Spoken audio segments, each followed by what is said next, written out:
Let's embark on a thrilling adventure. Remove the sniper rifle's attachments, fit scope and suppressor, load magazine, and steady the stabilizer. At that moment, two photos pop up, Jason Bourne and reporter Ross. Oh boy, these foes have to part ways again. Bourne looks around for an escape route, while Ross, panicking, thinks he can flee via the entrance. Bourne can't sit still, and guess what? Ross gets taken out just like that. Talk about not keeping calm. He sprints to Ross, grabs the docs from him in chaos. The killer there seems tough too. Clearly, the opponents know nobody ditch aiming, disassemble the weapon he might know his foe. So Bourne bolts forward, following his agent instincts all the way to the subway. Unfortunately, he's a step late. The two agents make eye contact and then scatter. Watson's as jittery as a cat on a hot tin roof. He hurriedly reports to the director, who sends someone for Pamela Landy. Bourne returns to the calf to find clues. The content focuses on Bourne and Blackborough. Suddenly, a message catches his eye and it must relate to the case. Bourne immediately gets ready to head to Madrid, Spain, just as he learns that Ross has been killed. He's Daniels, Ross' informant, packing valuables to flee immediately. Following the director's orders, Landy meets Noel Watson, clearly unimpressed with the assassin's situation. Next up, Landy's explosive action. Pamela Landy and her assistant Moncler will shine in this major search. Let's talk about what is after Bourne's last position, London, 1200 King Street. Subtitles: What's positioning? A shooter's hurtful act, clueless in action. Got superpowers? Yes, you are asking me why there's a box. We're just hanging around. Waiting for what? Listen, buddy, who are you? This is Jason Bourne, with 9 eyes left to face your toughest foe. Sit down and get ready for the game. Hold tight, this isn't over. Watson confirms Bourne is Ross' informant, but Land is totally unfazed because the clues are pointing. According to reports, Ross called his editor upon landing in London, having met the informant in Turin. But if the informant is Bourne, why meet again at the railway station? Watson thinks that doesn't quite add up. So, the informant must be a CIA insider. He immediately ordered his men to verify all CIA staff's phone records. Tracking Ross calls in Turin, Landy just feels a headache. The person you're interacting with is a CIA executive at the top of the secret hierarchy, negotiating with Ross and commenting. Subtitle: Do you really think you would use his phone while engaging in such an act? Obviously no results. Any better ideas? Then he asks to check Ross in Turin. They screened all turned-off phone users, identifying 3 whose phones were off, then started the investigation. Searching Ross' home for clues, an English name quickly catches attention. It resembles an abbreviation.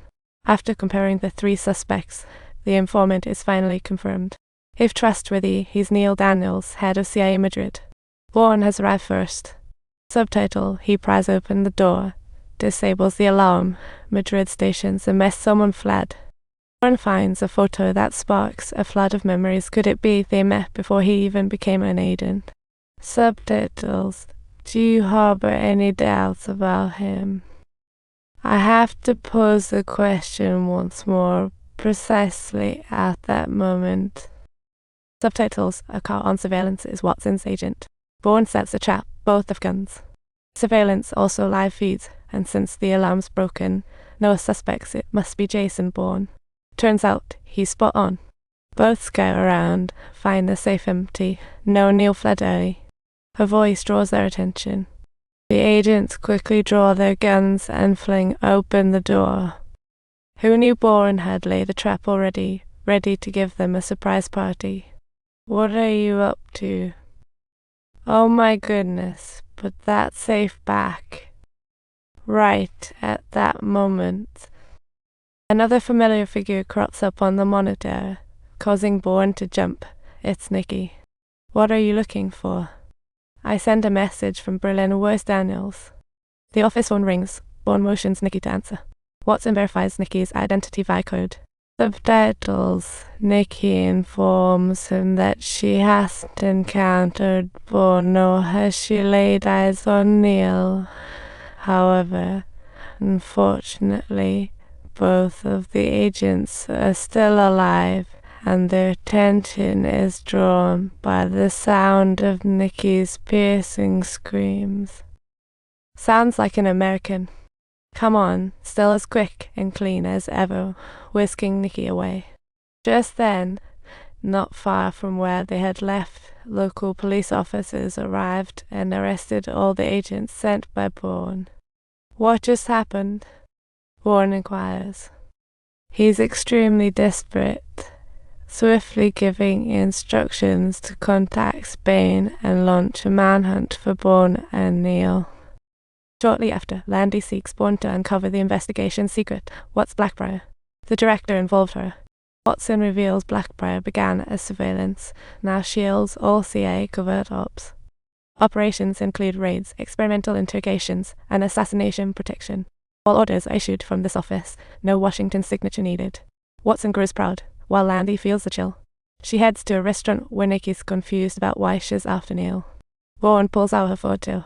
He remembers meeting this person thanks to Neil taking him to see him. That was the very start of his journey as an agent. Bourne has to dig deep